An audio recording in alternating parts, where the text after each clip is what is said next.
Mike, turn your games down. Hi, we're here a mini episode of Games My Mom Found. I am Mike Albertin, and who's racing with me tonight? I have nothing better. We've got Vincent Goodwin from the Some of My Friends Read Comics podcast, ready to go into first place through plane, car, or hovercraft. Cody, swamp born of the House Laveau, professional animal wrangler, warden of the Riverlands, bender of limbs, winter soldier, gentleman adventurer, former handsomest man, breaker of hearts, professional treasure hunter, friend to every single animal on planet Earth. That is right, the Acadian Nightmare, the Crescent City Saint, the Mississippi Miracle. That is the one and only Cody Laveau. I probably have some other stuff to add to my resume, but I think I've forgotten it. Forgot you were handsomest man. Oh yeah, that was like I feel like that was like 7 or 8 years ago. Remember that? Oh, it's been a minute. It's been a hot minute, yeah. Oh, I still wear that. You. Thank you very much. That's one of my proudest achievements, was being named handsomest man in Laser Time. That was that's on my shelf somewhere. And since we're recording, I think they can hear that on the mic. Yep. If not, I amplify it, so it'll come through. Okay, great. And we're doing shots. Tonight is Malort in honor of the Chicago Bears, because they won really with a lot of help from the refs. But I am dating Clown Girl from Chicago, and she's a fan of the Bears. So vis-a-vis, so am I. So bottoms up. Let's drink some Malort. I'm rooting for them too. That is a Bears. The Bears. It might set the whole timeline right. I don't know if y'all have seen the videos about that. Why? Because the Cubs threw the timeline off? Right. So in 2016, it was the Indians and the Cubs, back when the Indians were still the Indians, and they both hadn't won in like 100 years. They hadn't won the World Series. And the Cubs beat the Curse of the Goat, I think. Yes. Think it was, and they won the World Series. And that was in 2016. Like, I don't want to be too October 2016. Right before Trump won the election, which I did call, and I didn't like that I called that, but I did call it. Unfortunately, Trump did win the election immediately after the Cubs won the World Series, which put us into the bad place that we currently are. Sorry, Mike, being in Minneapolis. But if the Bears win the Super Bowl, then perhaps another Chicago win will pop us right back into the right timeline. Nature might take its course. Come on, cholesterol. Come on, cholesterol. Come on, COPD or deep vein thrombosis or whatever. He will do it for you faster. I'm telling you, it's just something. I might. But remember, this might be the last podcast. 6'2" and 220 pounds. He's as fit as Chris Hemsworth is Thor. Just remember that. Your eyes are deceiving. That is his claim. And this might be the last podcast that I'm ever going to be on, because I might have to ride up and defend one of my adopted nations of Denmark, because apparently we want to take Greenland now. And I did talk really big last year about how I was going to be on the side of Denmark on that. So I think somebody's going to expect me to cash the check that my ass and my mouth, I don't know what the saying is, but I might end up having to go up there, take care of some business. We'll find out. He's just an idiot. But that's not what we're here to talk about. Yeah. No. We're talking about Diddy Kong Racing. The best by game. Rare, published by Rare, and came out in 1997. Could Rare miss during the N64 era? No. That is a legitimate question. What was it? It was Diddy Kong Racing, Banjo-Kazooie, and Tooie, which is very legit. It was GoldenEye, it was Jet Force Gemini, it was Perfect Dark, and Mickey's Adventure Speedway. Oh, well, don't forget the Blast Course. This is going to be a long podcast if this is a miss for you, Mike. Them's fighting words. Well, consider this Greenland, Mike. I have no nostalgic for this game. I never owned it. I played it a little bit because friends had it, but I never actually owned this game. So I never played it for more, let's say here, an hour, off and on throughout my childhood. It wasn't one of those games that meant anything to me. So this is my first time ever sitting down trying to play through it. And I had save states. I emulated it. We're just going to leave it right there for now. So that's my history with Diddy Kong Racing. What about you, Vince? So, Nintendo Power, October 1997 issue. Nintendo says, out of nowhere, Diddy Kong's getting his own game. It's Diddy Kong Racing. It's out next month. We haven't announced it. It wasn't at E3. and it's going to be out in a month. It's our big holiday game. It's getting $20 million of marketing budget. It's our whole marketing budget because Banjo-Kazooie got delayed. And so I rented it. There might have been a videotape also involved from Nintendo Power. I rented it. I loved it. I immediately got it for my Christmas game from Santa. And my dad put a card in there for you will also get Zelda 64 whenever that comes out. So that was my Christmas 97. Wow. Diddy Kong Racing was killer. And it has Christmas levels. So it was the best Christmas ever. It was great. That's my experience. And Cody. I grew up on this game, man. Like I worked an entire summer, I believe it was in 1996, because I knew it was coming out. The N64. So I mowed lawns an entire summer. I got Star Fox 64 is my very first game on the N64. Nice. I bought the system and the game with my own lawn mowing money. I probably was 11, I think, 10 or 11, somewhere in there. Okay. And I spent the whole summer doing it. I saved the money. I had that. The following year, my Christmas list was Diddy Kong Racing and Mario 64, both of which I did end up getting that Christmas. Mario 64 was good. This game, I think, might have even had me more enamored. It was my first rare game ever, and I sunk my teeth into it hard. I've been playing this game for almost 30 years now. Mm-hmm. It's so good. All right. Oh, dude, it's so good. So and if we're talking Nintendo Power, I probably have that issue back here. I have like 6 years of it. I know like this is theater of the mind, but they know I have this big giant case of video games and shelves and all this. I have probably that issue of Nintendo Power on this shelf. And if I'd have known that you were going to reference that, I would have pulled it up for this show. I guarantee you. Yeah, I definitely, I have it sitting right over there on my Nintendo Power. And I have the Diddy Kong Racing guide. I do have the guide too. I do. This guide rules. Mm-hmm. It's got, I mean, this is now theater of the mind, but it's got like a visual guide on like how each racer is by top speed, how their sizes, their handling. And I remember reading this coming back home from church, midnight mass, in the car with a little flashlight, and my dad screaming at me because he thought a headlight was coming up on him. But it was just me reading Diddy Kong Racing in the backseat of the van. That's awesome. It was a great time.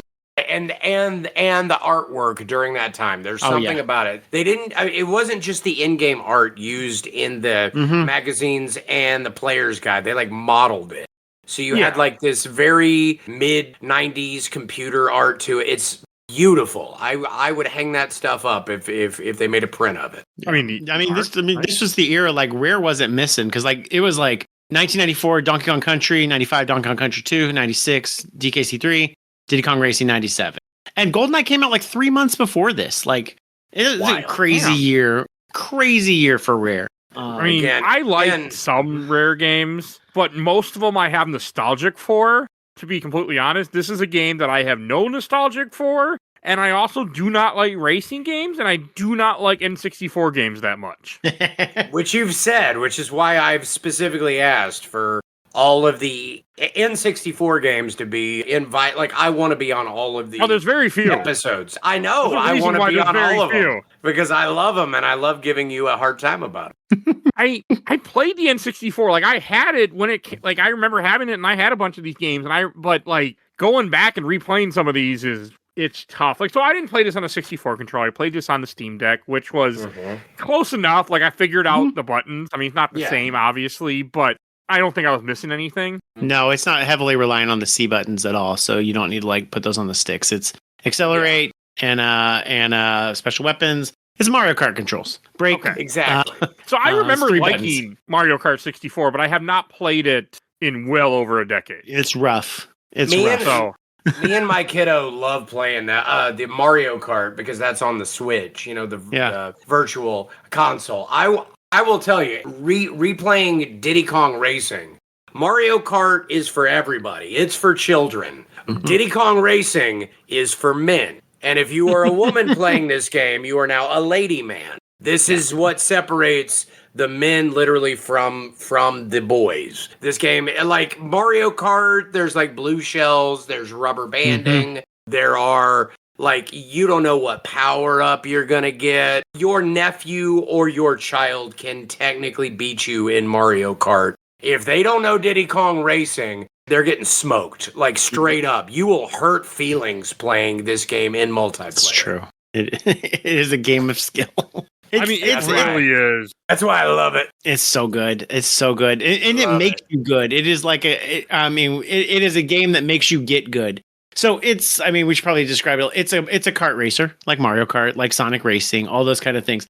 But it has a couple wrinkles to it. Chiefly among it, it's got an adventure mode, which has got a legit single player mode, and you unlock races the same way. Like if you win a race, you get a golden balloon, like a star in Mario 64, like the platformer. And there's doors everywhere that say you can't get in this door unless you have 3 balloons, you have 7 balloons, whatever. So it's just like Mario Kart or Mario 64, not Mario Kart. And you go in there, and so you've got like a campaign, you've got a goal, like I've got to get these balloons, and you go do that. And it's great. I don't understand why Mario Kart has never done this. I don't understand why Sonic hasn't stolen this from any other racer. It's just like a perfect structure for a single player racing game. And it takes each race one at a time rather than a Grand Prix like Mario Kart. And you get really good at it. And then there's boss races.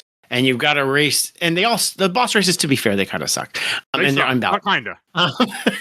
You race a giant triceratops, a giant walrus, a giant octopus, a giant dragon, and a giant pig. And it's not the best in the world, but at least it's not just racing cars over and over again.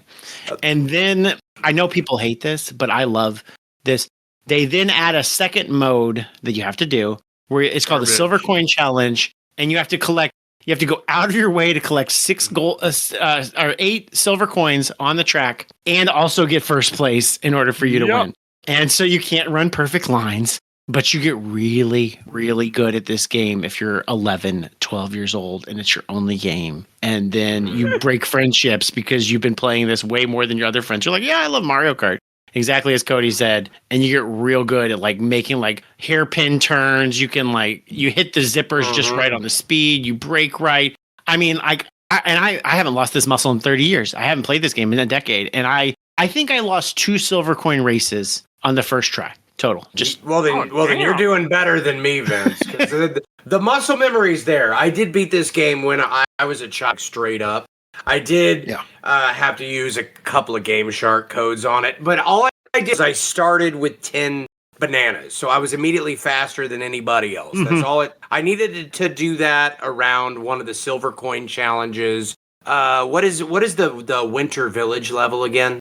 Oh shoot, I have their names. The Snow Peak something, right? Yeah, it was that one. That one is where that was where I hit my first wall, and I'm like, oh, I'm not as good as I used to be. And I there's a couple of walls in this game. Oh, there are. But then like you'll win a couple of races, you'll do a little bit better, and then you'll hit another wall. And I think that they're pretty common for certain people. Like, I think that there's some common ones, but that was my first big wall where I had to be like, okay. But then once I had those, I was able to muscle through the rest of this game on an emulator, obviously with the Game Shark codes. Should have done that, because I played an emulator, but I can never get cheats to work. So I tried to do the in-game cheats where you have 10 bananas, but it didn't do anything. It said it was there, but I didn't have 10 bananas. I sure as hell wasn't moving any faster. So that would have helped, because my issue was like I did decently. I would have some issues with a race where I have to do it maybe 3-4 times, but I felt like, okay, if I just do it a little better, I will get through it. If I hit these, zippers the right way and let go of the A button. And it wasn't until the final level of the main game where you have the dragon stuff, I could not do. There were 3 maps I could not do the silver coins, and I tried over 10, 15 times. With save state, so I'm making perfect turns, like I'm doing everything the best way that I could. I'll redo it 5 times, and I still just could not get the lead ever. And that's when I just said, fuck it, and that was the end of that. Wait, so where was your wall exactly, Mike? What silver coins for Greenwood Village, Haunted Village. Okay, so then you made it and pretty far. else. You beat the dragon the first time. Yeah, I just I mean, I could have probably beat him a second time because the boss fights. Oh, so there is no rubber banding in this game except for like certain sequences. Correct. Vince, I was watching a speed run that they said. If I can't remember what they said, but it's just the fact that like their speeds are ridiculous. The only way I beat the Walrus on the second run is because if you go to the right of him at one point, he'll get hit by a snowball and then you win.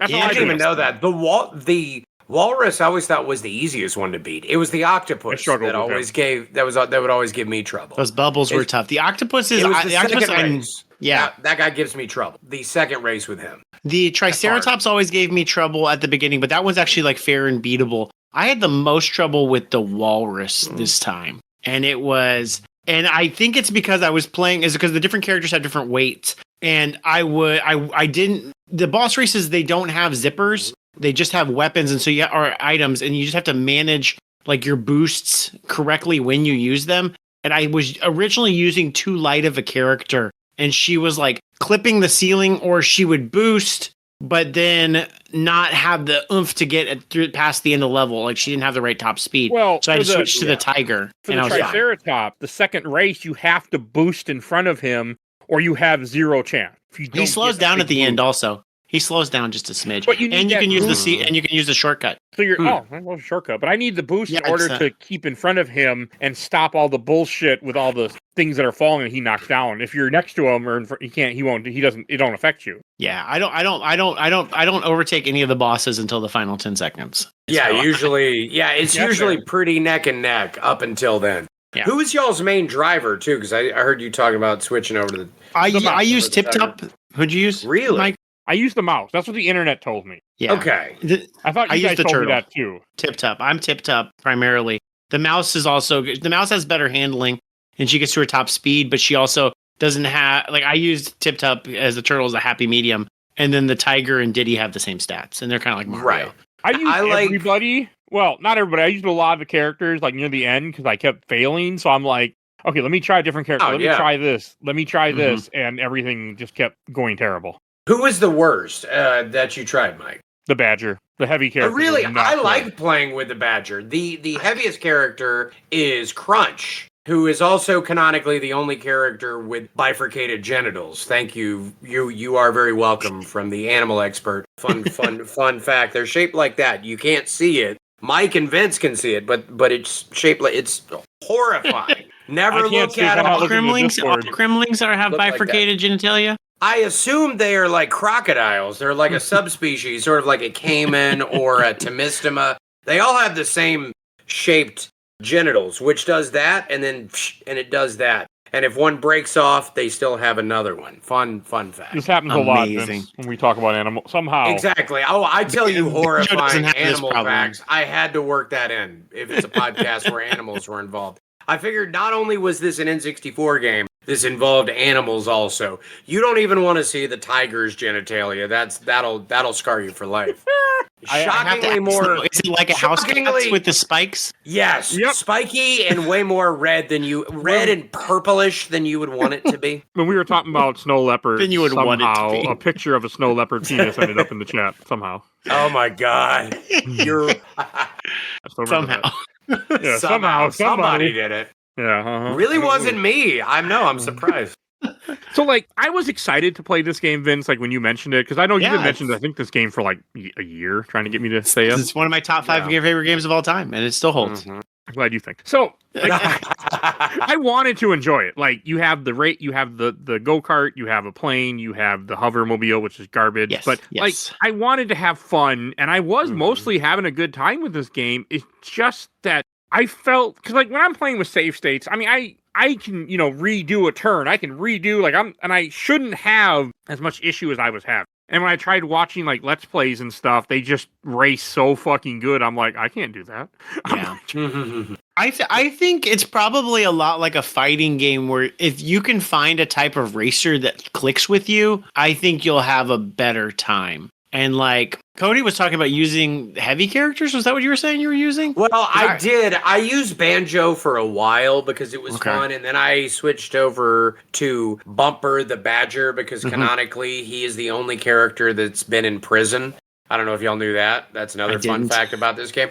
That was on Rare's Twitter a decade ago. is they were asking about all of the characters from this game. And obviously everybody knew what happened to Diddy and Banjo, but they were curious about the rest of them. And somebody from Rare, it might have been David Weiss, who did all the music for this game also. The music is great, that's a side note. But one of them mentioned that canonically one of the characters was in prison and they later got it out of him that it was Bumper the Badger. So naturally everybody asked, and he said Bumper knows what he did. And then I think like it was really like I think it was during COVID. Somebody asked about that on Twitter and they're like, "Oh no, he's out now. He is reformed." So canonically Bumper the Badger did something horrible, and I like that edge in my kart games that are allegedly for children but are actually for men and also lady men. You're welcome. I mean, this game is, in my opinion, too challenging, and it felt too exacting. I mean, like, but you guys were able to do it.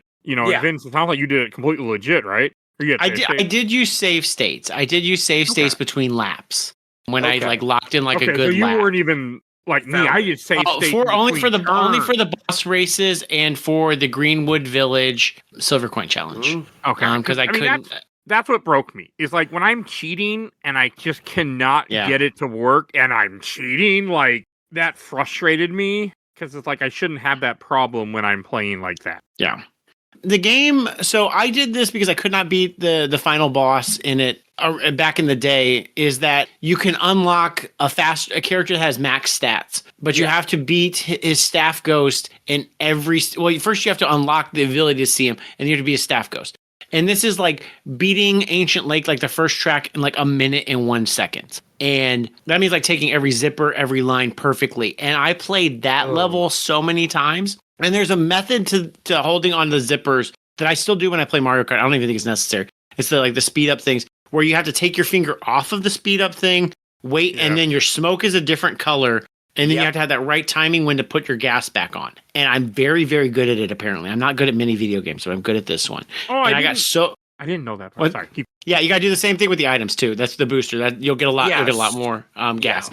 Yeah. But like when you learn to beat every single level at like perfect turns, you get really good at this game.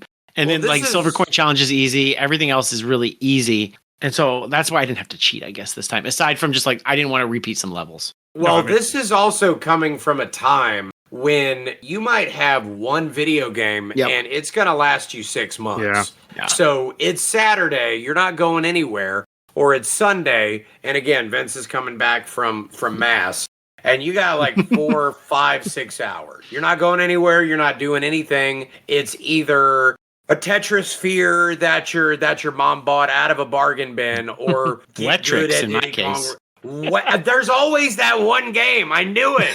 It might have been Charlie's Blast Territories. It might have been Body Harvest, but I did want Body Harvest so bad.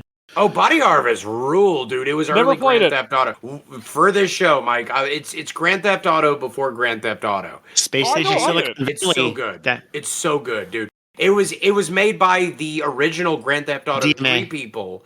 Yeah, before Grand Theft Auto 3 came out and revolutionized all that. There's a bunch of cars. It's an infuriating game, but you can see all of the bones there. It is so, like, it's not good, quote unquote, but it's so good. I love the concept of it. I would love to talk about that game at some point. You like time travel to different eras and steal cars to fight giant bug aliens. It's incredible. And it's like weird time. It's like World War I era, but in like Crete. Like they pick some really unique time. It's Java in like the 60s or something. It's really interesting. They got really creative with this. It's not the usual suspects for it. Like they find some really interesting places and times to travel to. Body Harvest should happen at some point. 2029. Games my mom found Body Harvest. Have you done Space Station Silicon Valley? Speaking of other, dude, that was supposed to happen. Such a sleeper hit. I love Space Stations. Absolutely. Okay, that is so good, Mike. If you have not played, that's an actual legitimately fun game. I love that game. Yeah, have you played the Game Boy Color version though? That's a 2D remake of it. It's incredible. Also, did not even know in Europe. It's out in Europe. I bought a cartridge of it. It's awesome. I would check out the ROM. It's weirdly the exact same objectives, just a side scroller. It's a weird game. Sounds really And I know you're a friend of animals, so you should check I that am out. friend of every we'll animal, have to and do- yeah, You're giving you're a excuse to give all chip, three of and us you back like together possess for the that. brains. It's like almost like a ghost story, you know, like one of those ghost possession kind of games because you can jump into other. And then there's two different versions of animals, where one is like a mechanical, like the versions of animals that have like tank treads or can shoot rockets or whatever, versus just the usual ones. It's so good, Mike. Maybe. It was actually supposed to be on the show a while ago, but then it didn't. People left, so it didn't happen. But maybe. Because it's one of those games that I do run Like around. me and Cody are just like bad idea bears for you. Oh yeah, I'm gonna give you so many bad ideas, Mike. 64 in general is not my forte. Like, What? This is news to me. The room is spinning. Stop. man, and especially racing games apparently are really not my forte.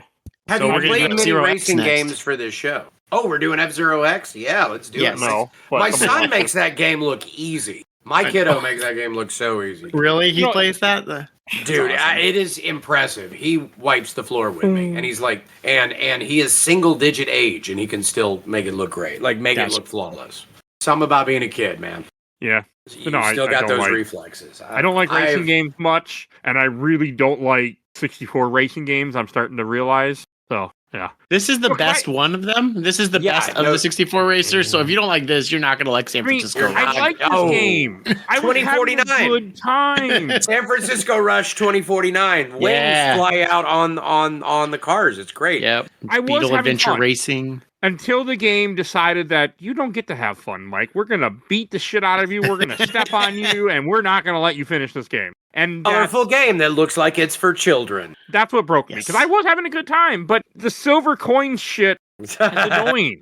Because they're in bad places sometimes. And like near those last few levels in the main game, they're in very tight places. And like I watched like the speedrunner, I watched like even just a Let's Play video. So just somebody, playing the race right, like they hit a zipper and then they swing all the way to the left, grab the coin and boost out. I'm like, how the fuck Yep. are you doing this? Yep. Yeah, I think there's only like 2 or 3 tracks where you can't get all the coins in one lap. Like I it's mean, actually I would get it. And I would get it pretty like fluently, like where I felt like, okay, with save states, I can make it like I'm not having issues. My problem was even then, like say here I spend the first lap just getting the coins, and I'm in, let's say here's 5th place, for example. Like I did that before. From 5th place, without going for any coins, between lap 2 and 3, I cannot catch up to 1st place. Yeah, I think I was noticing that you got to be at least like 4th place. I was about to say exactly. And I couldn't get that. and I couldn't And get I was fast. noticing. Could not catch up. Yeah, no, number 1 would pull away too fast. And there's no like item like rubber banding like in Mario Well, Kart to nope. really like Even catch when you you up. hit them with missiles, like because I would get the homing missiles, I would hit them. Like they're like that's nice. They spin and they you still can't catch up to them. I'm like, this is ridiculous. Like if I hit you with a And missile then and I'm then you got behind the- you, I should get ahead of you. And then you got the multiple balloons, right, Mike? You did figure that out. Oh yeah, I figured that out. That's how I got the Okay. homing missiles and Yeah. like. So I would do all that, but it just felt like there was just something. This was too hard for me, and that really frustrated me because I was having a decent time for this playthrough. Like same with episode 1 Pod Racer, which we did also with Vince. Like I was having a good time until the game just slapped me across the face and said, "No more fun for you." And That got way game, too okay, difficult. the wall in that game. I want to know if it's the same wall in a Pod Racer. It's the one where there's an upper deck and a lower deck, and if you fall into the lower deck, you basically just can't win the race. Is that? Yeah. Was that y'all's wall too? The one for me was a race with like really thin areas where you could just fall right off and just die, Okay. and I could And just never yeah. do it fast enough. Okay. I know. It was like in Cloud. It was in like Bespin, Cloud Cities. Yeah.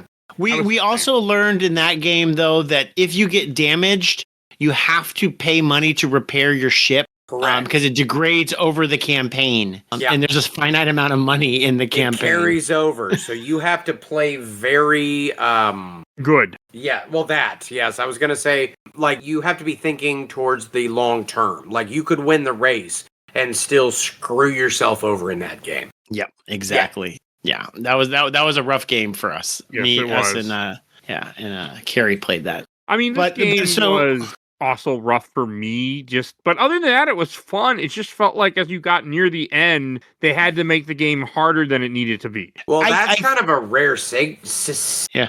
a signature, though. I feel like that's every, like, Okay, like GoldenEye has that in Control, or like Jungle somewhere in there. Is like the last third of that game, it just ramps up, gets impossibly difficult.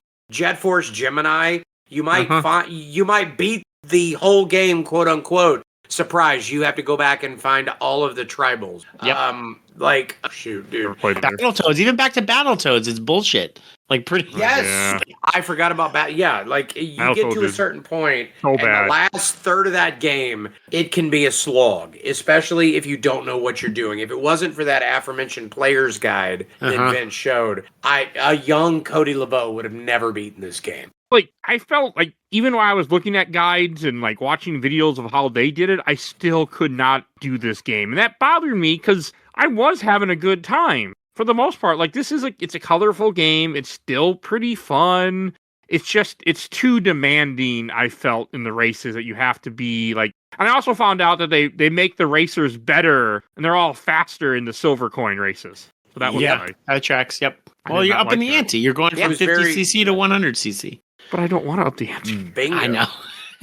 Mike, I don't know how long you've been doing this podcast, but generally 7 speaking, as video games progress, they typically become more difficult, actually. I don't know if in this era. in this era. The 360 definitely. era, they get fucking like, that's when games are like, we just know you want to finish it, here you go. Like, but again, I have save states. That's where I'm like, I can save every like second and do things perfect, and I still felt just like I was worthless playing. Yeah, and that's what got me. And I tried Diddy, I tried the Tiger, so I tried Diddy, I know he was the same Tiger, and it made no difference. Well, that's because they have the same stats, like literally. Well, I mean, like, it made no difference between, like, the mouse and whoever else I played as. I know they have the same stat, but I mean, like, in general, like, I did try other characters, and I tried to see what might work, and I would watch videos and see what they did and use that character. But so, Mike, what you're saying is, Mike, nice try, Diddy. Thank you. What I'm saying is I didn't get good. Okay. That's what I'm saying. Oh, my God. I did not get good. I'm telling you. No, this game was brutal. I guarantee you something like it's the percentage of children that received this game as gifts that actually got to the final WizPig race, or you know what? I'm gonna go even further. That saw that lighthouse take off has to be in the single digits. Did you even see? No. You didn't even. You don't even know that the lighthouse is secretly a rocket ship, and it does that other classic rare thing where you think you've beaten the game, and surprise, there's like a whole other thing. Banjo-Kazooie did it after the game show, and it's like, oh yeah, and they roll the credits, and they're having a big party, and oh no, wait, you actually have to go back and collect every note and puzzle piece except for like 2 of them in order to even get to the final battle. Also, Jet Force Gemini, where you have to literally collect everything. This game does that, where you think you've beaten all of the Guardians and WizPig flies off and you think you want it, and then like, surprise motherfucker, you have to go to space now. I would have ended, if I would have just got to that, fought WizPig the first race, beat him, I would have been like, okay, I saw credits, good enough, I can end this game, even though that's not even considered any percent. I still would have called it, but couldn't fucking get through the dragon stuff, so it didn't matter. Yeah. So after that, what you do is, so after you do the Silver Coin Challenge, after you beat the bosses, you also have Grand Prix races. So you have to do all 4 races, kind of like Mario Kart style. And then you got to do all 4. Yes, you have to play all of them back, because you didn't get that far, Mike. You have to. Yeah. Oh, okay, that's after the trophy races, where like you have to do all of them back to back with no breaks. Yep. And whoever has the highest score at the end of it, Mario Kart style, wins a doodad. Man, this is just called padding. No, dude, it's a 3-hour game. So then I'm gonna go through the whole shebang of that. So after that, you get the 4 trophy races. Then you go, and there's like signage near the beach that you may have seen that like had question marks or something. Yes, those are then when the trophy races unlock, those change colors. And then you go in, and then the lighthouse takes off. You go and honk where the lighthouse used to be, and then you also go to space. And you go to one of my favorite tracks. Actually, I love Spaceport Alpha. I think that racetrack it's so cool. That's one's so cool. Chaos. Yeah, I love. It's got like big open areas. It's got like wind that like flies you up in crazy places. It's a really cool level. It's also fun because with the spaceships that are like shooting lasers at you. Yep. Like that's a hazard. is spaceships are trying to freaking shoot you as you're driving. It's so cool. And then false alleys. So you think you're going one way, but you're actually supposed to go the other. It's well, and so there's 4 tracks of that. There's the Silver Coin Challenge, and then there's another Whiz Pig race. But you can't do the Whiz Pig race until you go back and do the 4 extra battle levels. Mike, did you even see the battle levels? I did 3 of the 4. Okay, cool. So you got to find a key in each world in one of the tracks. You don't have to win the race. You can just like go and find it and then leave. Yeah. You got to beat all 4 of those, and then you're allowed to fight Whiz Pig. The battle levels are so fun too. They're so cool. Great multiplayer as well. And I would have done the last one, but fuck you I hit the fuck you point for this game, so that didn't happen. No, the last one is really fun because you have to collect bananas and then like bring them back up to your treasure chest. But if you memorize where they are, like none of those are very difficult anyway. No, they were fun. Usually beat. Yeah, those are, and they're super fun in multiplayer. If you ever get the chance, especially the Igloo Pyramid, one's super fun to battle in. That's a great multiplayer map. As a kid, I just wish there had been more of them. To be honest with you, I wish there had been more of that. It's wildly forward thinking because I remember Mario Kart 64. Me and my friends would play like a ton of deathmatch, and there were four tracks in Mario Kart 64. For deathmatch, and then Diddy Kong. But you always had to play in multiplayer with that. Diddy Kong Racing is incredibly forward thinking because it has 4 different ones. You can play them all single player with bots, or you can play with you and a friend against 2 other bots. It's always you versus it's always 4 player. And like there's Mario Kart 64 didn't have bots you can play against until I want to say not at all. I don't even know what game they added that in, but it's definitely not 64, and I don't even think Double Dash has it. And then only 2 of them are battle levels, and then the other ones are like capture bananas or capture eggs and then have to like guard them until they hatch. It's like real, and you can steal eggs from other people's nests.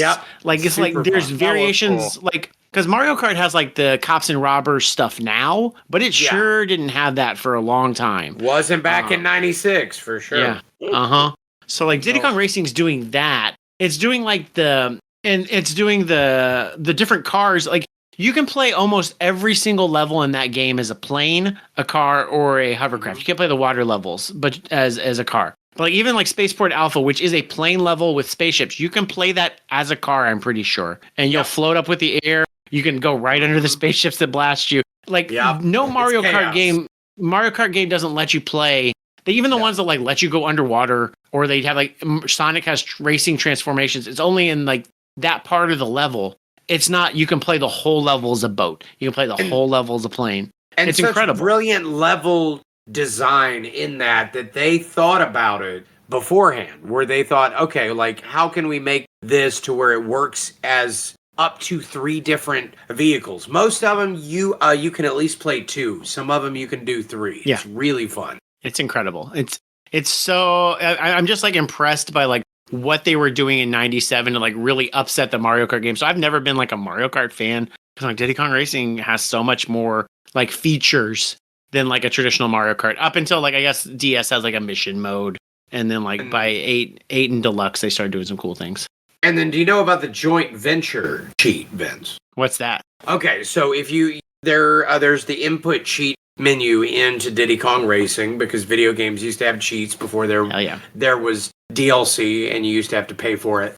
If you enter in the cheat joint venture, one word, you can play the adventure mode in split screen. Oh, cool. Which means only one of you has to win the race or win the silver coin challenge. So if like you and your friend are better, like it basically gives you double the chance at winning a level. It's really fun. And I don't honestly I wish they had put it into the main game because it's a really fun way to play it. That's really cool. Yeah, it's awesome. I mean, I do remember this game being unique, the fact that it had the boss fights. I remember thinking that was cool as a kid, because I remember seeing stuff like that. I didn't play this game much, but I didn't remember seeing stuff like that. And I still think it's cool. I still think the fact that it has boss fights in the 3 vehicles is cool. It's just the difficulty jumps too high, and unfortunately, it jumps very quick. That is my breaking point for me in games. Yeah. Well, and it requires you to do everything to beat it. That's correct. Yeah, that's a little too much, too, for me. Very rare. Very rare. Yeah. I mean, like, literally, the company Rare would do that. No, I know. Oh, They like to do that in their games. That's not a lie. The aforementioned Jet Donkey Kong Force, 64. Gemini, and Banjo-Kazooie. Wait, what game, Mike? Donkey Kong 64. Yeah, Donkey Which I Kong never 64. played, by the That's way. a whole other thing. Yeah, that one is... Cody, you listed every rare game on 64, and we somehow forgot that one at the beginning of the because episode. they made so many good ones. They made a lot of good. Dude, They Donkey did. Kong 64 is technically good. And I think it would have been better, and they've done mods for that game. Uh-huh. If you can switch between the Kongs in real time, that game gets so much more playable. You can so that you don't have to go back to the mod. Switch barrel. Yeah, that's what I'm saying. And you see, I mean, that was probably done because of the limitations of the engine they were working in, because that game is held together with duct tape and bubblegum anyway.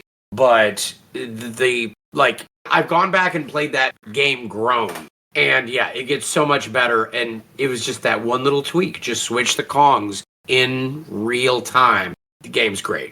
I'm probably at some point going to play it, but I'm going to try to play the modded version because I don't want Play to it. Yeah. No, definitely do that. That is, you will save yourself a lot of time and sanity. And that's the only thing that you have to switch about it. Yeah, that's what I've heard about that game. I've never played it. I've always kind of wanted to because I'm part of one of my goals in life when it comes especially to this podcast is experiencing games that I never got around to that are known quantities like this. I mean, this is a classic game to a lot of people. A lot of people are going to A lot have of some very strong feelings about this. Mhm. Yes. And stuff like that makes me happy to have on the show and to experience it myself because I kind of consider myself at this point a bit of a game fanatic. I don't know if that's the right word I want to use, but Aficionado? a historian in a sense, maybe. Aficionado's not a good word. I mean, again, you see my shelf behind me. Again, I know it's a little out of focus, but there's a black Dreamcast back there. There's a Sega Nomad back there. I'm just sad there's Hell no Wonder yeah. Woman now. I know. Well, Wonder Woman's around. She's just back over around the corner. I thought you were asking about the other Wonder Woman, which is a whole other story. You mean the real life person that sometimes that the you're looking woman that looked like Wonder Woman that sleeps with a knife underneath her pillow. That's wow. a whole other thing. Wonder Woman. She's part of the lore. I've talked about her plenty. I don't Is that the think clown on girl? This What's that? that the clown girl? No. The clown girl is the girl that I'm dating now. That's a whole other thing. Although she does have very long, dark, pretty hair. But no, the other girl, the one that was known as Wonder Woman, is because she was like 6 foot tall and she had long, dark hair. And she is a warrior princess. Like she carries more knives on her than I do at any given time. And is good with a rope, but I don't kiss and tell. Waka waka. I never carry any knives or any weapons, actually. Really? Yeah. Oh man. Well, I will provide one to you when you visit Texas, Yep. Mike. It's not that you have to use it. It's just like state policy. Is you need to carry you need to carry the standard issue big iron on your hip. I thought state policy in Texas you carry a gun. Huh. Well, that's what the big iron is, Mike. Okay. He's I here to don't like do guns. Some business with the big iron. Yeah. Anyway. But that's different. Yeah. I won't own a gun. But that's Well, you don't different have to reason. own one, but that's a whole other thing. Yeah. You can borrow one of mine. I got don't, plenty. You can borrow one of mine. I mean, I can have them here. I just have no interest in them. I have a Colt sword. Python, man. You could. A sword's awesome. What kind of sword you got, Mike? I have a replica of the Master Sword somewhere around here. Oh, that's awesome. Ooh. It's not sharp, but it would still do the job. I hit somebody with it. I'm pretty sure. So I would love like a burglar like breaking into your house, and it's literally the like when you break it, like you could set the Alexa, and you're just holding it up above your head. And he's like, "Oh shit! You know what? I don't even want." You this see, the house best anymore." part about that is I sleep naked, so it'd be a naked guy holding the Master Sword. Hell That'd be yeah. the best part. Talk slower, Mike. You'd have to shock it all. Like, what the Mental fuck?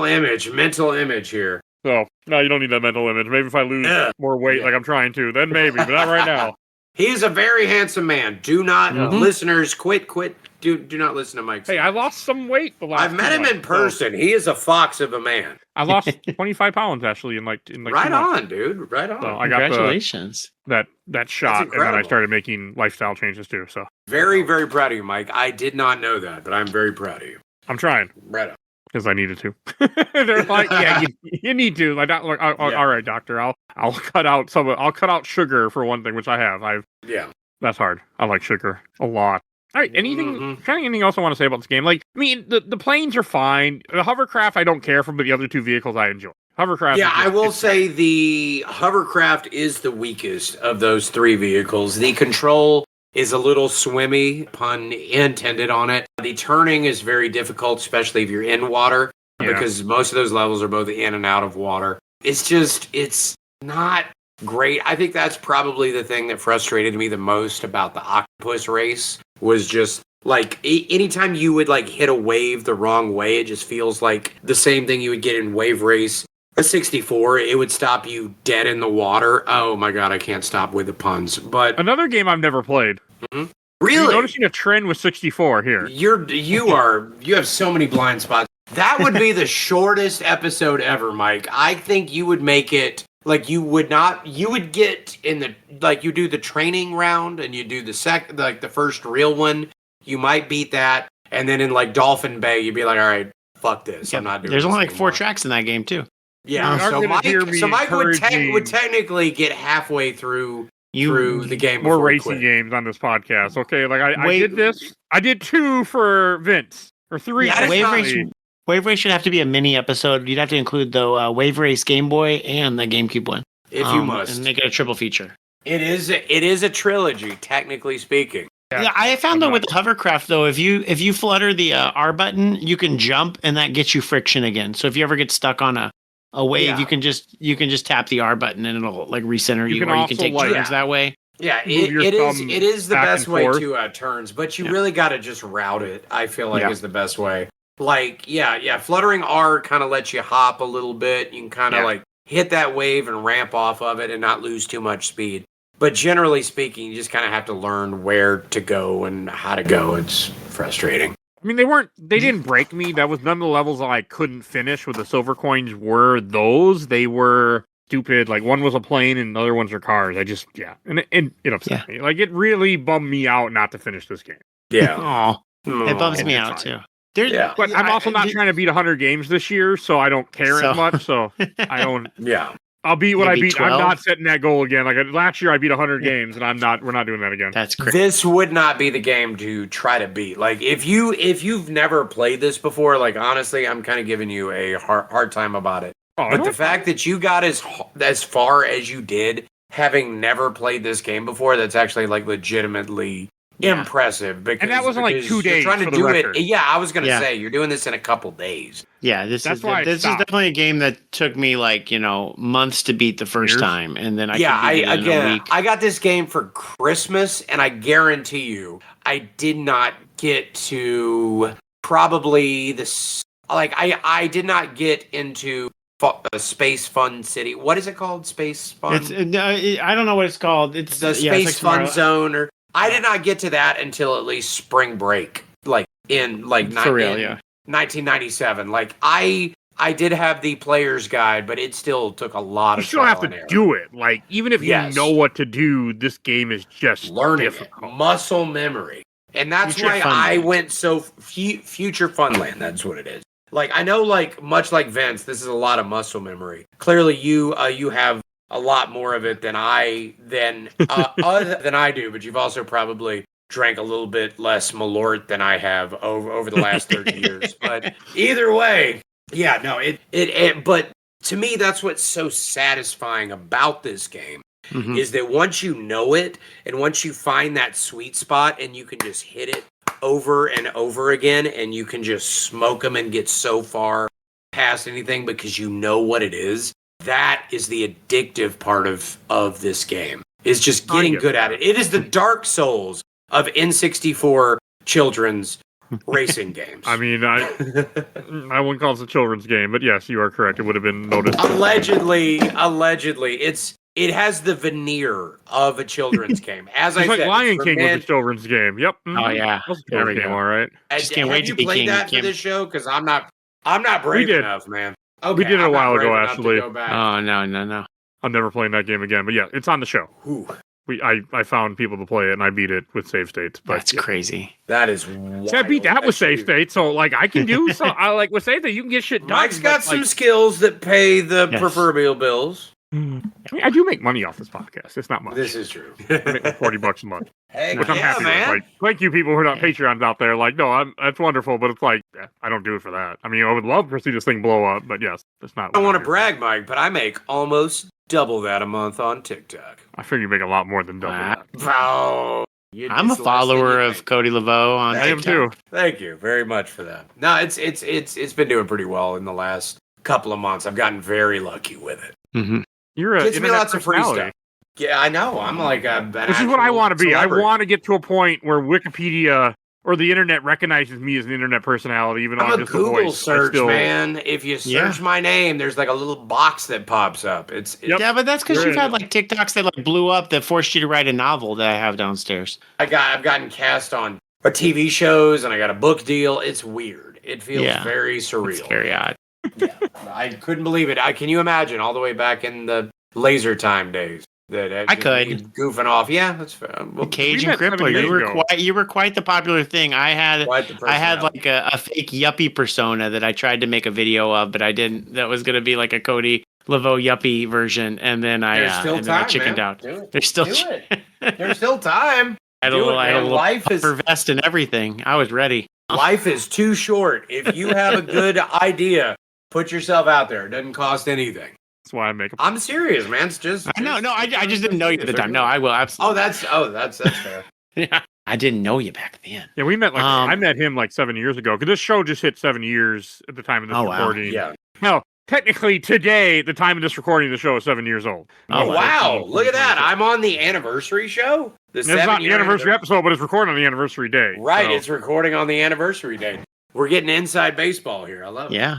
It was 6 and then 7. All right. I've been a fan for a while. I will say I usually only listen to games that I've played. So. Oh yeah, nobody. Very, very few people listen to every episode I curate, and that's fine. It's not made. I release 4 episodes a week. It's made so that way every week you tune in. There's hopefully something that you want to listen to every week. Something that you're gonna dig. Because there were shows I like that they would I wait each week and I'm like, I don't want to hear you guys talk about Better Call Saul again. Like I'm not watching it, but I want to hear you guys. And so that's kind of become part of my thing is like, hopefully there's a movie, a game, not always but like there's different stuff. So hopefully there's always something that gets your attention each week is my goal. You find something. And the show does pretty good with and people find old episodes all the damn time. So it's an evergreen Which show. is what's nice is it probably makes it evergreen because somebody will go back and play Tomb Raider again and be like, I wonder what other people thought of Tomb Raider. They search that and then they find games my mom found.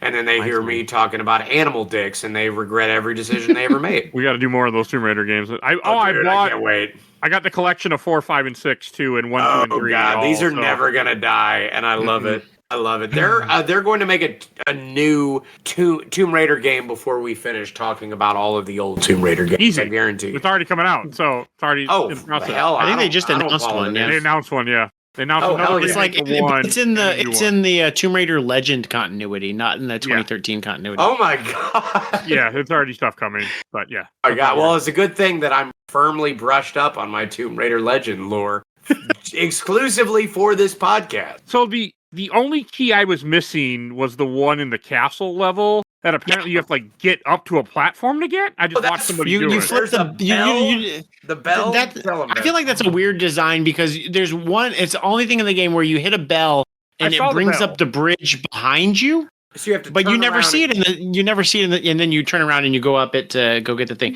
It also fucks over your opponents. But you need to boost up it too. Yeah. There's no way if you didn't have a player's guide, you would ever find it. Yeah. Okay. I didn't look it up because I didn't care anymore. But that's one of the most fun battle modes too, because there's a bunch of bananas and you all have treasure chests, and you have to drive down in your car. You can only collect 2 bananas at a time, and then you have to run them back up to your that one's fun. Treasure it's chest. Pretty. But that would have been fun. Oh, that was really cool. And you're inside of a castle. And if somebody hits you with a weapon, you lose your bananas. So there's both an offensive and a defensive element to it, similar to the dinosaur airplane game. Yeah. Okay. I really like that I just didn't. At that point, I mean, I was going to do it, but the fact that I couldn't finish the races, I was just done with the game. So you were getting pretty aggravated at that point. Yeah. Oh, I was. Yeah. I was having fun. Like, I know I've said this multiple times. I was having a really good time. And then the game just slapped me in the face and, told me no. You just hit the wall. It happens to everybody in this game. No, I don't like doing that in games because I have a pretty good streak in this podcast, but there's a few. Yeah. Did you ever beat the original Fallout? I think you quit. I beat that was it. like episode 3. You beat Fallout, the first one? I beat Fallout, yeah. Fuck that game, but yeah, shit. I finished it. Like, nobody beats Fallout. I'm very persistent. Fallout 1 is such an obtuse game, and I'm very proud of you for that. That is an achievement in and of itself, because you can fuck yourself in that game so easy. Like in the first hour, you can roll your character wrong, and you won't know it until 12 hours in. Yeah. So that is a hell of a feat, Mike. Yeah, I've beaten a lot of games. It's just every so often some break me down and beat me up. It's one of those games.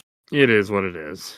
So a couple things I wanted to hit on before we start heading out. We're almost done. So. What I also really like, and I think is really cool and forward thinking about the game, is you can basically kind of choose your items that you want in this game, like Mario Kart. And most of the things most kart racers are pretty random. You go through the question block, it spins the thing, it gives you a rubber banded one. You get good ones if you're in back places. You get a bad one, like just a banana if you're in the front place.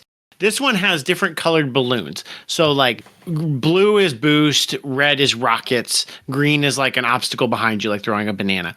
And then beyond that, they're upgradable. So if you get a green balloon and then a green balloon, which is an oil slick, you get a second green balloon, and then you hold on your item and do that. Then it's like a spiky ball. The third one, if you hold on to that, then it's like a bubble that puts up the rockets are really cool. You get a homing rocket for the second one. Yes. So like you upgrade your green shell to a red shell. And then the next one after that is 10 straight shooting rockets. So it's like green shell, red shell, 10 green shells is like the way that it upgrades. And that's, I think, such a cool way to do items in a kart racing game that like I've never seen anywhere else. Maybe Crash does it. Maybe Pac-Man Rally does it. I don't honestly know, but I wouldn't know. But and then the iconography, like I feel it's very clear. Like the boost looks like a boost. Like I've been playing the Sonic Racing Cross Worlds.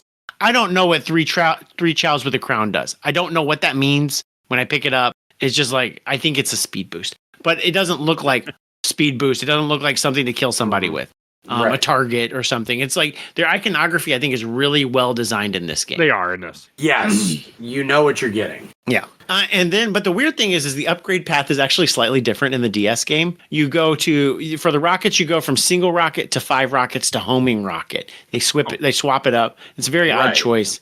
Well, I think that also forces you to make that choice because a homing rocket can make more sense if you're in second place. However, the 10-pack of rockets can make more sense if you're like in 4th or 5th place. Yeah, exactly. Sort of. But first place is already so far ahead of you, it doesn't matter. So not necessarily, depending on the way that you've set yourself up, and depending on the way I played, it always was. If I ended up behind, they were way ahead. Well, then you should be getting boosts instead of rockets, Mike. Yeah, I ended up doing more boosts than anything. I grabbed whatever I saw. But yes. And the DS game is odd. They get rid of the silver coin challenges. It ends up being like a touchscreen challenge. That like you're just basically like on an auto track where it's like Pokemon Snap almost, and you're poking balloons with the touchscreen. It's very odd. It's an odd choice. Maybe I should have played that version. It's very weird. And then it has expanded tracks in some places. Ancient Lake was slightly different. There's extra like nooks and crannies in the hub world. It's just slightly different. And then obviously, and I guess we never mentioned this, but Banjo and Conker are both in this game before they had games that came out. And it's like Sweet Conker. And surprisingly, Conker wasn't the one that ended up in prison, which is I'm as surprised as anybody. He did. I mean, Conker definitely did time after Bad Fur Day. Well, or maybe he let Bumper take the fall. Perhaps the Badger was framed. Yeah. You never. Yeah. So did Bumper do time after Diddy Kong Racing or before Diddy Kong? No, it was after Diddy Kong Racing. I think it was during 2020. They asked if what the fates of all of the characters was, and one of the developers said that one of the characters was currently in prison in 2020, and then later they found out it was Bumper the Badger. So that's hilarious. He did something heinous. He did some on hard Timbers time. Island. I don't know. Perhaps might have had something to do with the bifurcated genitals. We'll never know.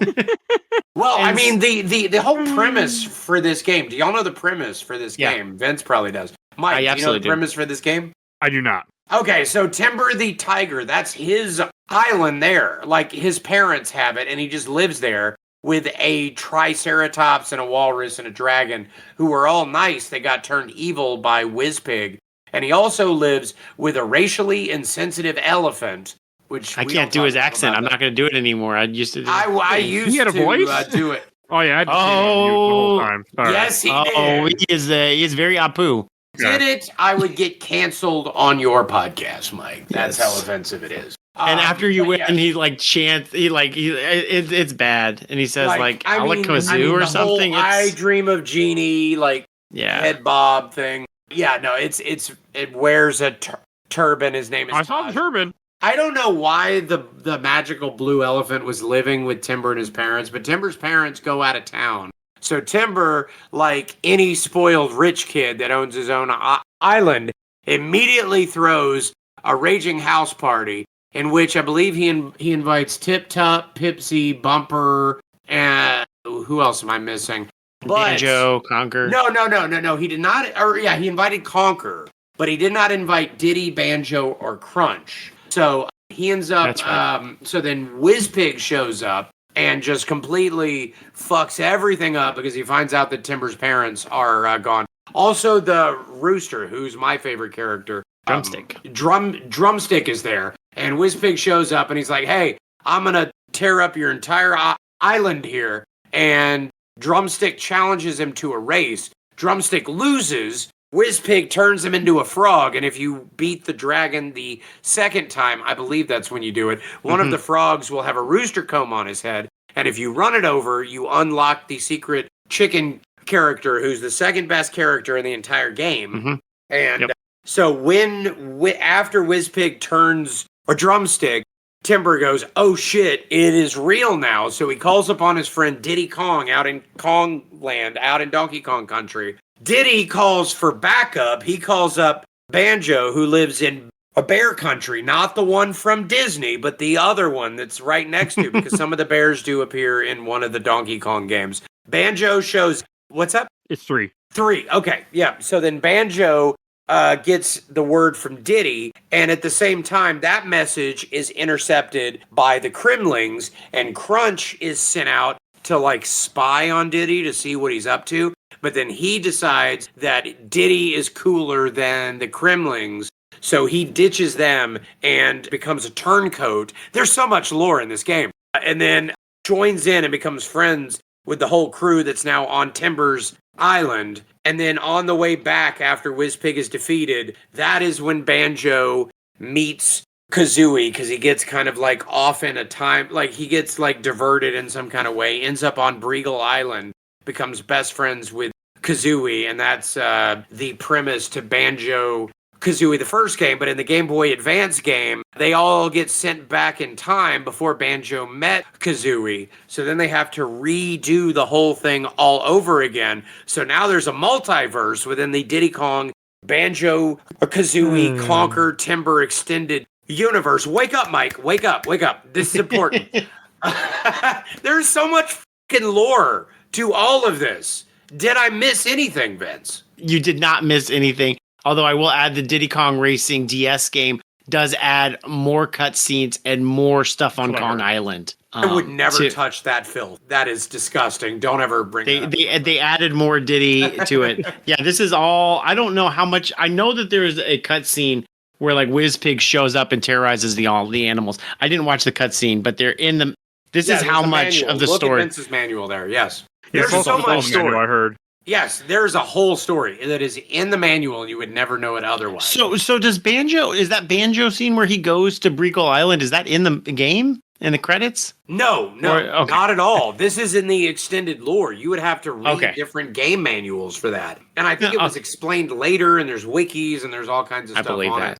But yes, canonically, Banjo meets Kazooie after the incident on Timber Island. I also don't know who canonically wins the race. Who beats Whizpig canonically. Oh, like the Liu Kang of it all? Yeah, who's the Liu Kang of this?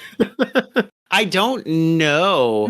I do know, like, so, like, taking outside of the lore, this game I know, and I don't have the full story on this, but this game was rushed. Like, it is. Oh, like, yeah, this was RC Pro-Am. This was RC Pro-Am. It was RC Pro-Am 64. Timber is your main character, and at E3, it's not even, the game wasn't even at E3 97. It comes out in November 97. Apparently, Miyamoto did exactly what he did to Dinosaur Planet / Starshock Adventures, and he's like, "Hey, why don't y'all put Diddy Kong in this game?" And I thought that they asked Rare, which like could like you can have any character you want to put in this game, and they picked Diddy because Donkey Kong was already in Mario Kart, and they wanted to have a more distinct character. And they're like, "What if we build this around Diddy Kong?" And they're like, "Oh, that's a cool idea. Yeah. Why not?" But it's very late in the game. My understanding is like Diddy wasn't added until the summer before the summer before the game existed, and only because that game, and it was also a drive-through Disney thing. I don't know if y'all saw that. Yes. And then before that, do you know what it was? What was it? It was a real-time strategy game starring time-traveling cavemen, which is why the beginning of this game is in dinosaur world and it ends in space. That makes sense. I know they were also going for like a Disneyland theme also of like Tomorrowland and the castle is like Fantasyland. It makes so much sense when you see all of it. You're like, oh, all of these influences, because they probably did a bunch of art. They might have even had some assets. I could see that giant dinosaur in what is that, Fossil Canyon, the first level. Yes. I bet they probably made that really early, and they're like, well, fuck, this is a dope-ass dinosaur. I love when you go for something. I love when you go through that dino skeleton. Oh, that's awesome. In the third level. The ribs, and you're driving through it. Hell yeah. That's so cool. And the giant footprints, and you can bounce out of them. Like, they thought of all that. Yeah, it's it's definitely like a rushed game. And then I went back and I saw, IGN said in 97 that Nintendo put its entire Q4 marketing budget behind Diddy Kong Racing. And I was thinking, like, I don't think they have any other game publishing in that quarter. Like, well, during that era, the N64 rollout was very slow. It's the first Christmas of the Nintendo 64. Well, after the first one, the first full year. I'm sorry, yeah. I mean, and they had bangers like GoldenEye and Blast Corps, and Mario Kart was at the beginning of '97. But like, there's nothing, and I think Banjo Kazooie and Ocarina of Time got delayed into '98. And they needed something, and they put all their weight behind Diddy Kong Racing, and it worked. And it worked. That was the crazy part of it. Because what, in the first 6 months of the N64, it was like Mario 64, Pilot Wings, and then like Wave Race came out. Killer Instinct is there. Mortal Kombat 3. Trilogy. Yeah, which was just like they just put the first 3 games together and kind of up-resed it a little bit. But there was hardly anything coming out. It was like you would get like maybe 4 games a month, which is wild to think of in the modern day. It was so hard to develop for and so expensive. And Rare was pretty much the only other company that really figured it out how to work with the hardware in any significant way. I mean, like Midway was out there, but they were making like, oh, it's Rampage, but kind of a 3D, but not really. And it was still people playing around with sprites, trying to figure stuff out. Hell, even Mario Kart is still mostly sprites. But Rare figured out the polygons instantly. They went bam, Blast Corps. That's one that we didn't even think about. Yep. Also, great game too. Just Rare seemed to be the only people that could figure it out, and I think it's because they had like an early version of some really advanced computers, and it was like the only company that can make games for it or something. Is that right? They were Nintendo owned at the time, and I mean they were, they had their computers that they used for like Donkey Kong Country and all that computer modeling. So I think that they were big. I also think there's probably a tinge of the fact that they were English speakers, so they probably spoke to English speaking press better than anybody else relative to like Nintendo. But yeah, they just had banger after banger. I think they had a lot of teams also at the time. And then they were just doing things like Banjo-Kazooie was like, let's do Mario 64, but better. Diddy Kong Racing is let's do Mario Kart 64, but better. And it's just, And then GoldenEye is just like incredible for the that is time. incredible. Yeah. For the time, yes. Yeah. I need to replay it though. Yeah. No, I definitely feel like I don't know this, but I don't know if this is true, but it definitely feels like an iron sharpens iron kind of thing, because it feels like every time that Miyamoto's guys would do something, Rare tried to do it better, and then vice versa, and they kind of stair-stepped up each other all the way up until the end of that console. It's such a good, yeah, absolutely. I love that console, and I mean like straight up, like not through nostalgia glasses, not in like hindsight. Like, no, I still love it. I still play the games. Again, I play it with my kiddo, and he's 9 years old. He's still he thinks that it's all cool. So clearly, there's some magic there. Its 30th anniversary is this year too. So. Diddy Kong Racing, yeah. Oh, yeah. No, the 64, maybe. Oh, okay. It's not, yeah, because we're not in 2027 yet. That's right. You're right. Of course. All right, I saw my kid. My kid's been jonesing though, like yours, Cody. It's definitely been like I could see him watching Star Fox 64 videos lately, and I'm like, it's gonna be on, man. It's gonna be on. Oh, we're doing lots of GoldenEye. We're doing lots of Star Fox. Sick. Mario Kart's 64. Obviously, we still throw on that, and he will ask for it. This past summer, we went through a whole GoldenEye kick. Nice. He can only beat Runway right now because first-person shooters are kind of scary, so he doesn't even want to touch it. But I'm like, dude, you can beat Runway. It takes 35 seconds to just run to the end. Yeah, and I'm like, just book it. Just throw the grenade into that little office, grab that key, and just run to that plane. And he did it, and he's like, all right, cool. I don't want to play any more of that. I want to watch you play this game. But so we started from Dam, and we went all the way through Cradle. And we did that in like a day. And now at least twice a week, we sit down, and he's like, okay, I want you to play a Bunker 2, Frigate, not Jungle, because he never wants to play Jungle. Jungle was so dark on my TV. Oh yeah, Jungle sucks. But Train, he loves Train. Train was cool. And then Control, once he found out that Control had that secret stash of weapons in it, and now he wants me to go in there and get the rocket launcher, and now he wants me to speed run it and unlock all of the cheats. So that's then a whole thing. Now I've gotten like, I don't know, 8 of them. I had to have a friend come over and beat a facility. Same.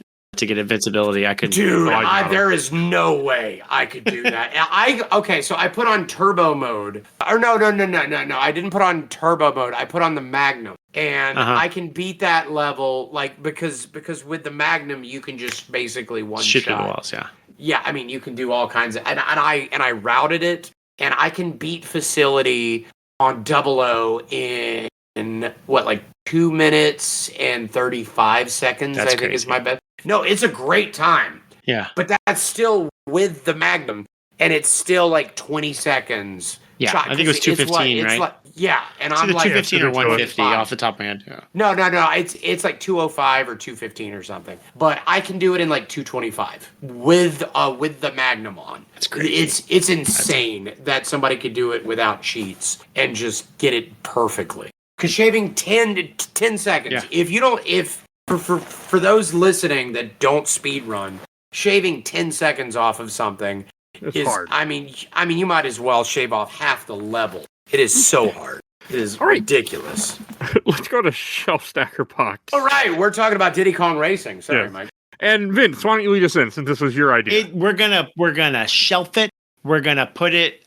What's the better than shelf? Is it in a glass box? Is it like trophy case? You can put it whenever you want. Is it easily accessible? Is it in my Play Choice 10 always accessible? Like what's better than shelf? However you want to word it. This game held up so good that I beat it. I beat it all at 100% and then immediately beat half of the DS game. Like I was jonesing for it. I loved it. It was so good.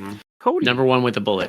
Again, this is Theater of the Mind. You see that right there? That is a stack of N64 games right there. Nice. It is literally on that shelf right there. I have like 12 N64 games that are on that shelf. I have a ton in these boxes here, but the ones that are on the shelf, again, Theater of the Mind here, that is one of those elite N64 games.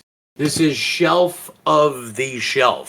It is a place of honor. It is original. It uses 3D models. It has boss races. Like, who the fuck has boss races? It has some of the most fun multiplayer. It has very cute characters. It is challenging. It does not involve bullshit rubber banding for like 95% of that game. The world is immaculately crafted. There are secrets in it. And it is just, it is my favorite racing game on this console. It's better than Mario Kart 64 easily. That's not even a hot take coming from me. All right. This is, again, one of the best games that I've done for this show. And that's saying a lot because I don't do a lot of bad games for this show. So, yeah, it's all right.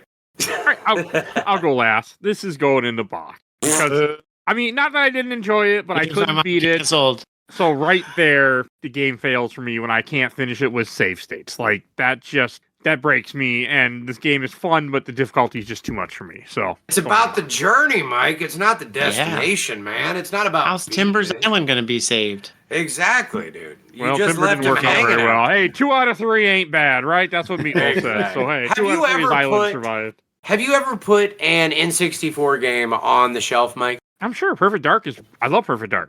Okay, I didn't know if that one. I love Ocarina of Time. I actually really enjoy Majora's Mask. Have y'all done both of those for the show? Yes. I need to go back and look. There's like Majora's Mask was really early, like 20-something for the show. Okay. I did the 3DS version, but close enough. We've done Ocarina of Time.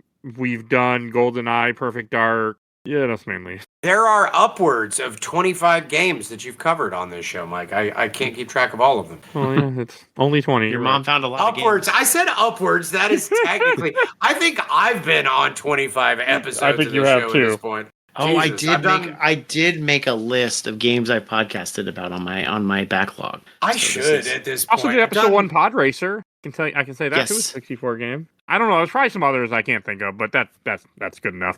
Let's go to plugs. All right, Cody, where can people find you at? You can find me just Google search Cody Laveau at this point. Yep. I am on TikTok. I know I'm inexplicably famous, especially in the nation of Iceland. Oh, I also, as a quick aside, I'm not going to talk too much about this. Speaking of Iceland, have you ever had 2 of your exes start dating each other? That's weird. That's literally going on in my life. Yeah, it's strange. Did not expect that. If that's not a Cody Laveau ass story for you. That is Cody Laveau that's story. going on up in Iceland right now. So if anybody's listening from Iceland, you'll probably see him. Say hi. Bring up that's kind of strange. No, I'm very happy for him. Those 2 deserve each other. Like karma's gonna figure that out. There's a reason both of them are exes, and I'm glad they're just sticking to each other. Yeah. My exes live in Texas. Damn it! Oh my God! I wished. Maybe a third of mine live in Texas. I got 2 in Iceland. Is that why you hang your hat in Tennessee, Vince? Yeah. Yep. No, because I have 1 in Tennessee. The one in Tennessee is dating one of the ones that's in Iceland right now. That's where it's fucking weird. Oh, I know the Tennessee. You know the 2 that I'm talking about. I know the Tennessee one. I don't know the Iceland one. The Tennessee one is dating the Iceland one, and I found out yesterday because it appeared on my Instagram story. So I'm like, oh, that's bizarre because I don't follow either one of them, and somebody pushed it to me and like, hey, what's this about? And I go, I don't fucking know.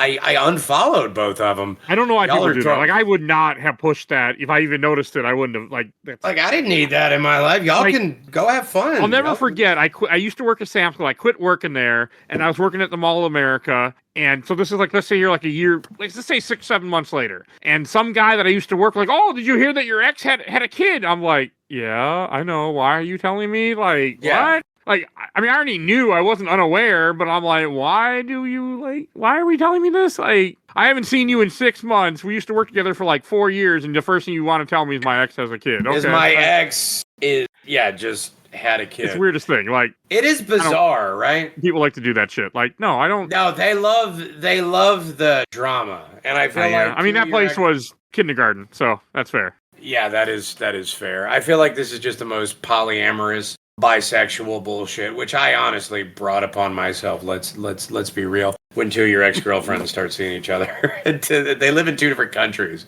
But like my whole community wanted to let me know what was going on up there. So I can't make content about it because I think the only thing trashier than them doing that is me making content about it. But I feel like they're not going to see it, so it's fine.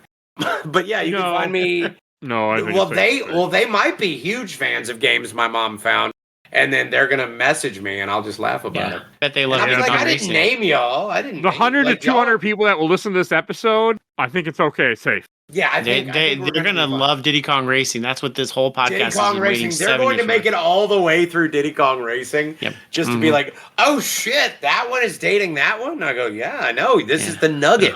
This is the pot of gold at the end of the Diddy Kong Racing rainbow.